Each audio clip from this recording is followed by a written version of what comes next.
আমি মৃদুলা, আপনারা দেখছেন মৃদুলা সংসার। মৃদুলা সংসারে আজকে কুলের আচার বানাবো। কুলগুলোকে 10 মিনিট জলের মধ্যে রেখেছিলাম, আর এই কুলের মুখগুলোকে এইভাবে একটু করে ফাটিয়ে দেব। কুলের আচারে মশলা দেব গোলমরিচ, মৌরি, ধনে, জিরে শুকনো খোলায় ভেজে গুঁড়ো করে নেব।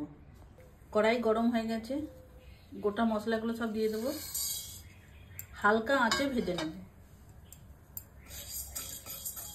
গোটা মশলাগুলো কম আঁচে ভাজা হয়ে গেছে, ঢেলে দেব।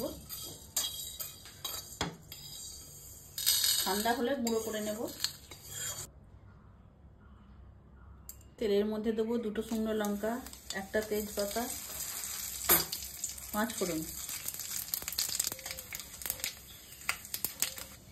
ফোড়নগুলো সব ভাজা হয়ে গেছে, এর মধ্যে ভিজিয়ে রাখা কুলগুলো দিয়ে দেবো, স্বাদ মতো নুন,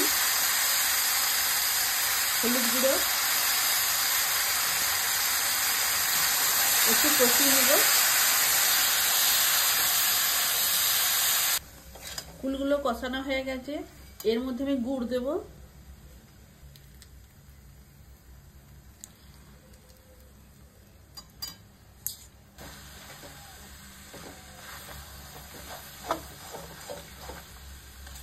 গুড়টা গলে গেছে, এর মধ্যে আমি আর জল দেবো না। এরপর কম আঁচে 10 মিনিট হবে। এই আচারটা কম আঁচে 10 মিনিট হচ্ছিল। কুলে কত সুন্দর কালার হয়েছে দেখুন। এই কুলের আচারটা বুঝতে পারবেন, এই কালারটা একটু পাল্টে যাবে, আর এই যে ওপর থেকে যখন খুন্তিটা এইভাবে তুলবেন, একটু সুতো সুতো কাটবে, তখনই বুঝতে পারবেন আপনার কুলের আচারে পাক এসে গেছে। এর মধ্যে ভেজে গুঁড়ো করে রাখা মশলাটা এবার দেব। এরপর গ্যাস বন্ধ করে দেব। এই মশলা দিয়ে আর ফোটাবো না।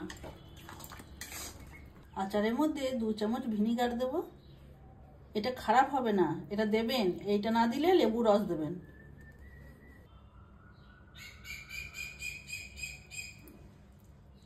এই কুলের আচার আপনার 1 বছর থাকবে।